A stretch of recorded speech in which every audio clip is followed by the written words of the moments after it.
Some interesting new analysis from the New York Times shows a dwindling gap in presidential preference between white and non-white voters. This is as Joe Biden makes gains amongst white voters and President Trump sees some support from Black and Hispanic voters. Journalist Zaid Jilani is here to break down the data. Great to see you, Zaid. Good to see you, Zaid.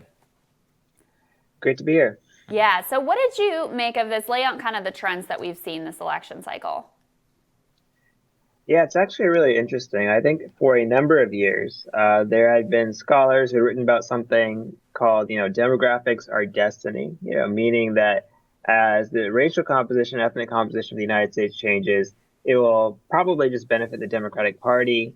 It will reshape American politics. It certainly does have a potential to reshape American politics, but I think this information that we're getting now shows that it's actually fairly unpredictable in terms of how it does that. So, for instance, among Hispanic voters, Trump is not winning a majority, but it does look like he's winning a sizable enough minority to keep states like Texas and Florida and Arizona competitive, right? If he was not able to win a sizable minority of Hispanic voters, he would not be able to be competitive in those states. Alternatively, Patrick Ruffini is a really interesting pollster. He's a right-leaning pollster at Echelon Insights. He showed some data they collected from SurveyMonkey showing that among the youngest African-American voters, or one of the youngest cohorts, 25 to 34, Trump is actually breaking double digits among that set of voters, where he is still in single digits among African-American seniors. Mm-hmm. So I think what a lot of this shows is that, particularly as America gets more diverse, it gets more integrated, there's more intermingling of different cultures, people exchange ideas. You're not just going to see straight voting the same way, in the same patterns that maybe you saw 20 years ago. I think you're going to see a lot of different realignments.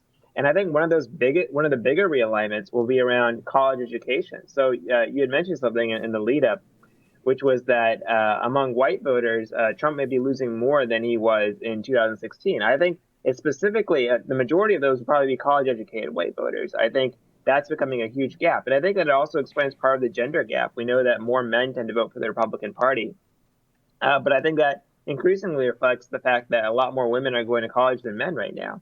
Yes. So I think that this higher education gap is almost a kind of cultural sorting that may end up being even more powerful than race and gender in the future. I mean, because we're starting to see things like that right now. It's so interesting, Zed. I completely agree with you. I think education is the main fault line of polarization. What does this mean for the future of our politics? That's the real question I have, and the different choices that parties are going to face and how they have to message and change their positions on certain items.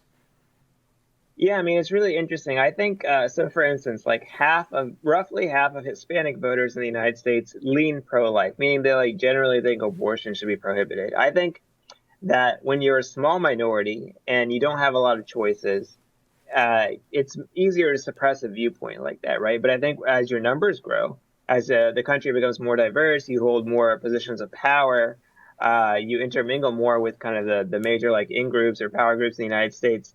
It may be that those preferences become more able to be expressed within a governing coalition, and it may be that you see more swing voters who are African American and Latino who express their votes through their more social conservative views, because they tend to be more socially conservative than college educated white people are.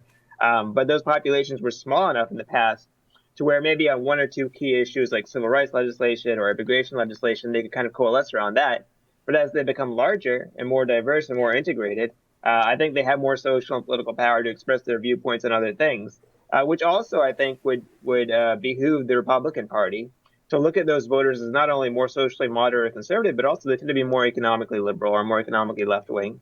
And if the Republican Party wants to court those voters as their numbers grow, I think the only way they'll be able to do that is by being responsive on things like, paid leave, sick leave, childcare, education, healthcare, unions, and minimum wage. Because the days when these voters were not considered to be swing at all are going to come to a close. Because when there's voters you can completely write off, you're not really going to do anything to appeal to them. For instance, Democrats are not really doing anything to appeal to the Christian right, because they're not going to vote for you, right?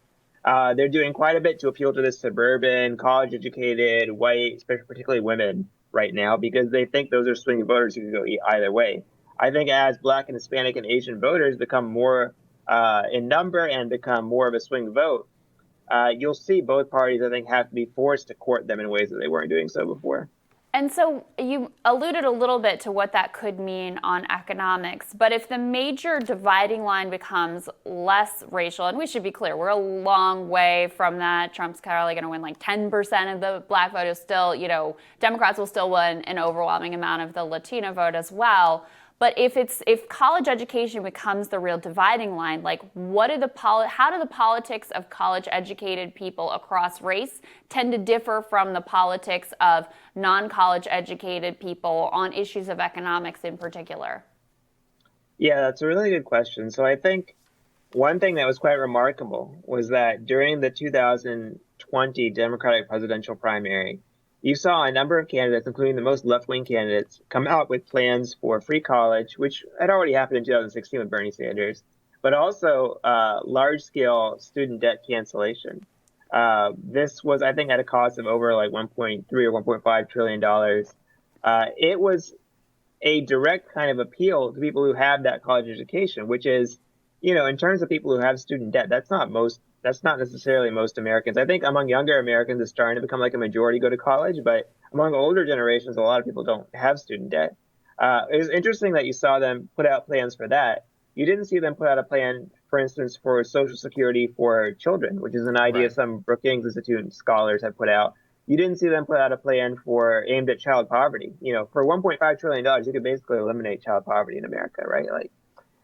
Because primarily that's going to be concentrated among people who didn't go to college. But that's not the Democratic coalition anymore. The Democratic coalition relies heavily on highly ecstatic, energized, particularly primary voters who went to college and who were in college, who went to college, who come from college-educated communities, right? So I think that is already changing American politics. Now, the question is whether the Republican Party can really capitalize on that, because I like to joke that the Republican Party's response to this so far has been to basically give more money to college-educated people, right, through tax cuts and regulatory policy and their lack of antitrust and through generally more elitist-type economic policy. But they could counter by saying, instead of writing off your student debts, we're going to do much more on child poverty, on childcare, on healthcare, on a minimum wage, on some kind of labor organizing. They could counter this by explicitly courting the non-college educated people, not just on cultural issues where they have some appeal, but on those economic issues as well. Otherwise, they're kind of handing people the rope to, as old communist it wouldn't hold your breath. I mean, I think it's really, but do you think that's likely? Because then I start thinking about who is actually here and who actually pulled the strings in the Trump administration and all of the donor infrastructure and this intense libertarian streak, not just among the elites of the party, but the Tea Party type, which is an important base and very energized base of the Republican Party, which are very involved in the anti-lockdown protests and that intense libertarian direction. It seems to me like a very hard shift for the Republican Party to make ultimately. I think it is, and for the reason that you laid out. A lot of the infrastructure is based on libertarians, people who are college educated, who tend to be upper income, people who have very dogmatic ideas about the economy and very dogmatic ideas about social about infrastructure, about regulatory policy. But eventually, and I think this goes back into the racial conversation as well, it will be political suicide for the Republican Party not to change. I think the Republican Party, for instance, somewhat embraced criminal justice reform. That was probably helpful to them. They probably have to embrace some type of immigration reform, and they have to embrace some type of social democratic policy or policies that don't just rely on always tax cuts, always deregulation to survive, because eventually this college gap as well as the racial gap will wipe them out otherwise. But the reason I don't think that's true is because I think they probably will adjust to survive, because they always have to. I think that political alignments are constantly happening. I think if we were having this conversation even 10 years ago, we would find it kind of absurd that, Arizona is potentially in the Democratic pile, whereas Ohio is a pretty decent lock for the Republicans, right? We would not be saying that 10 years ago. And I think 10 years from now, if we go back and we look at this, we'll be surprised maybe at how things shifted.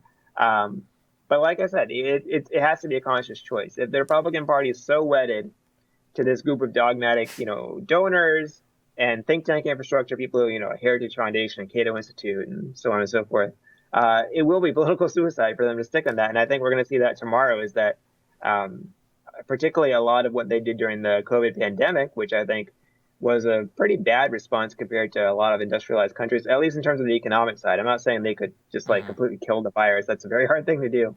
But at least in terms of the economic side, they allowed a huge amount of unemployment, a huge amount of small business wealth to be destroyed. And I think, voters are going to respond to that. So yeah, I think you're a little bit more optimistic than me, but we'll see, Zaid. Thanks, man. Great to see you, Zaid. Thank you. Next on Rising, according to a New York Times Siena poll, Joe Biden has taken the lead over President Trump in some key swing states. So Democratic strategist Colin Rohero is going to react to that news, and Florida in particular, where the race is very tight when Rising continues.